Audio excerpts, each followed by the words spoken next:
Well, hello everyone. Welcome to Facebook Live and on YouTube.com, Kevin Olenick, Spreaker.com, Kevole. Find me on Twitter at Kevole. If you're on Facebook, you're a friend of mine because this is not public. So there we go. Welcome to today. I'm going to be doing a bit more of these agree or disagrees with a Facebook Live element to it, so hopefully you can enjoy that. I'm sitting here at a certain coffee shop. I don't know if I'm allowed to say, oh, look, you can kind of get a hint of where I'm at. So thanks so far for joining. And once in a while I get a request or with my agree or disagree, someone sent me something that sometimes people send me stuff that people think would be really great topics to discuss, and this is one of them today. And when she messaged me, she said, I think that this one's going to be a controversial topic, and I said, I actually don't think that this will be controversial, but it might be, who knows. I think, and I'll kind of go through what I'm thinking here. I have a little bit of a rant at the start, and you can, if you don't like this rant, you can fast forward because I'm going to also provide some balance and perspective on this. And then I'll lead to the agree or disagree. And there will be a poll on Twitter, and this will be up on Twitter, as I said, Spreaker.com, and YouTube. So this week has been a pretty devastating week down in Houston, Texas, as we've been all watching it. We've seen the pictures and the stories going around about what's happened in Houston with the floods, and many people are being displaced. Donations are going out to the Red Cross right now, which you can certainly support them. And many people are offering their places to stay, and it's a situation that's obviously rather fluid right now. And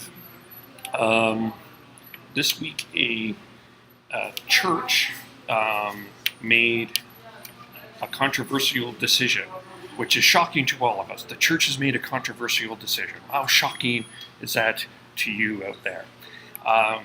Lakewood Church is pastored by Joel Osteen, who is the guy that wrote Your Best Life Now, a bunch of these feel-good, prosperity gospel, Christian-y sort of books. He has the church is a 16,000 person church that used to be the host of the Houston Rockets. It's a combat center. So it's a very large place that many people felt, hey, we should, this place would be great to house evacuees. There was one tweet that said, I don't know, just spitballing here, you can probably help by housing 16,080 evacuees after they said that their thoughts and their prayers for the victims of Houston came out. And it turned out that they weren't able to host said evacuees.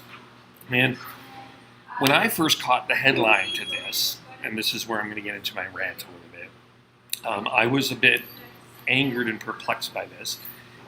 And now I just also want to be clear that I don't really read Joel Osteen, to be honest with you. I don't listen to Joel Osteen. I don't know a lot of his theology. I mean, I know what his theology is, but I don't really necessarily hold to it, subscribe to it, agree with it, disagree with it, pardon the pun. I don't really follow it, so I don't hold any grudge or any support towards Joel Osteen and Lakewood Church. I don't really pay attention to them. But what struck me in reading this was a bunch of people jumped on this bandwagon of getting angry at this church for not housing evacuees, and I get it. because that seems very Jesus-like, and as a Christian, I would hold to that as well. But what really frustrated me was a number of the newspapers, when they were sharing this story, and I'm leading to my point, it was they decided that they didn't even get the perspective of the actual church. They got from this guy on Twitter who wished to be anonymous that took a picture. But there was a lot of other things going on, and if you've been following the situation in Houston, you know that the situation has been fairly fluid. And it was very frustrating to me, and there's a couple of really good articles, maybe I'll post under here, about how we need to be better and stop assuming things about people, and about church communities, and stuff like that. So I was actually, again, I don't prescribe to a Joel Osteen philosophy. I don't. But I also don't think that it was necessarily very fair that we assumed that just because this guy is a rich Christian that he would not. Obviously, he doesn't want to help. Was it poorly communicated? Yes, absolutely. Could they have done better on that? Yes. I would imagine that a number of churches, and I'm going to assume this from the situation when I was living in Calgary, that there's probably a lot of church or shelter places that are not necessarily as prepared as, especially mega churches or big buildings, as prepared as they would like to think that they are for these situations. And the other thing to remember is the Lakewood Church actually has a history of floods. Back in 2001, when there was a flood in Houston, there was an issue with that. And there were a number of people on Twitter that were saying in Houston, that were living in Houston, that I saw that said it was actually not necessarily a safe place, even if it was or wasn't flooded, and it was not necessarily a place that people could go to and fro. So all that to be said, the optics of this look very bad, absolutely, and I think the history of what has been going on over the years with religion and the needy and the down and out and the relationships and the politics behind the religion, and you see the fact that this rich dude with who doesn't even really have control of the building, by the way, has all this money, and you see all these people and they need help, and you're seeing the merge and the meat there. I get the anger. I totally get the anger, which leads to the next point that I'm going to talk about here. And my other point wasn't really around, but this today there was a very interesting thing called, I don't know if you saw it, it's called the Nashville Statement, and a number of influential conservative Christian leaders, basically under the Council of Biblical Sexuality. Do I have that name right? Let me just quickly make sure that I have this right as we're doing this. Specific name of this, but it was, they go on the hashtag Nashville Statement. It's got really a lot of people talking about that on Twitter today, and but they basically have affirmed what has been called a biblical view of sexuality, which is, as you probably know, this affirms no sex before marriage. Sex in marriage is between a man and a woman, and completely, of course, eliminating the LGBT community from any conversation in this. And the frustration with that from a lot of people is our eyes were all on what happened in Charlottesville not a couple of weeks ago, and the stuff that was happening there, the statements that were happening there, the behavior that was happening there. Where were these conservative leaders, these people that took the time to sign this statement? People like John Piper, Francis Chan, Owen Strachan, some really well-known conservative Christian leaders, Dr.James Dobson from Focus on the Family, others. Where were they condemning that? And why are they all of a sudden signing this statement? It's that disconnect that I think a lot of people are feeling towards religion, Christianity, and the world. It's just, there's this big, huge divide. Let me put it. And there were a lot of tweets even going back to the Osteen situation where people were tweeting that the Muslim community down the street from Lakewood Church was able to house evacuees. So certainly right now, my point being in all of this is to say, in at a time like this where there's healing and reconciliation, I think there's a lot of Christians like me and a number of us out there that are feeling the need for reconciliation, healing, that kind of thing. That this is just poor timing. It feels hateful. It feels disconnected. It doesn't feel like Jesus. And there's a lot of anger towards the church and religion right now, I feel. And sometimes it's not necessarily justified, but other times like this, I feel like there's a justification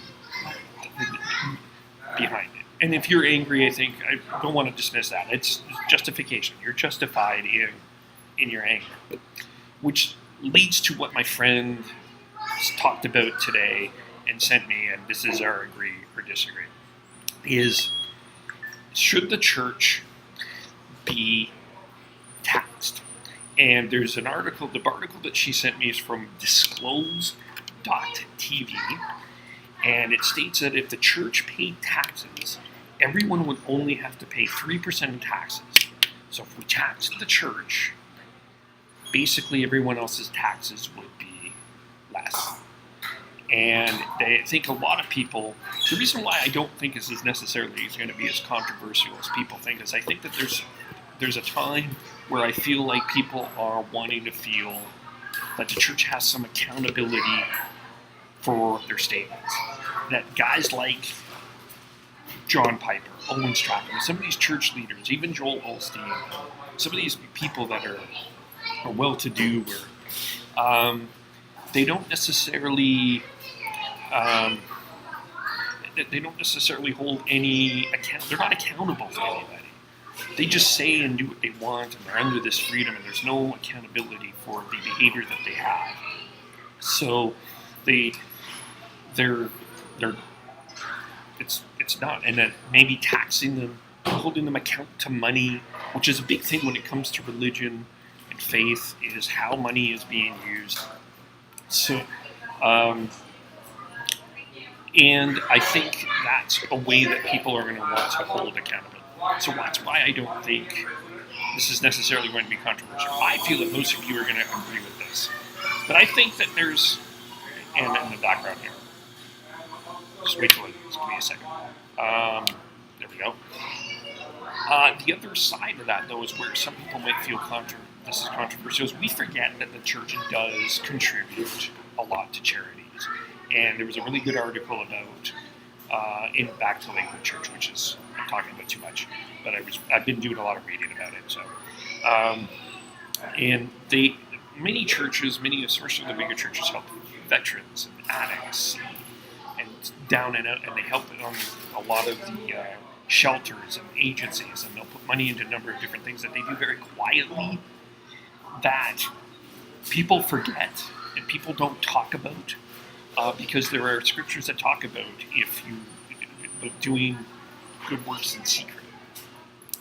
But it doesn't balance out for a lot of people when they see some of this hateful rhetoric, this flippant rhetoric like Nashville statements and things like Ann Coulter. And heaven forbid you support a guy like Donald Trump who his behavior towards women has been more than questioned a number of times, and you're putting this Nashville statement about purity.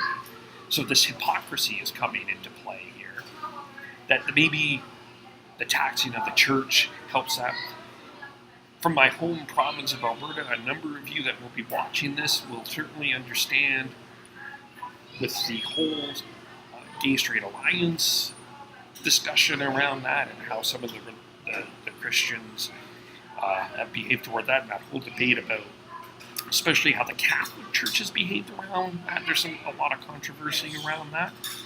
So that's why I don't necessarily feel that this is necessarily going to be a controversial topic. I think a lot of you will agree with this, but I'm going to be interested in hearing kind of the reasons why.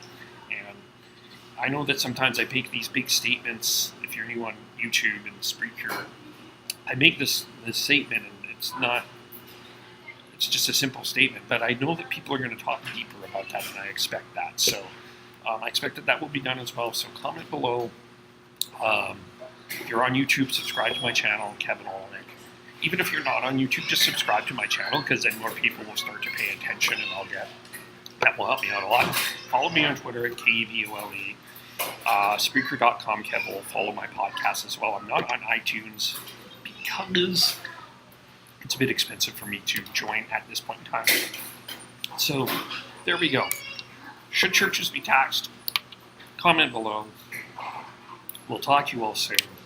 Thanks for watching. Bye for now.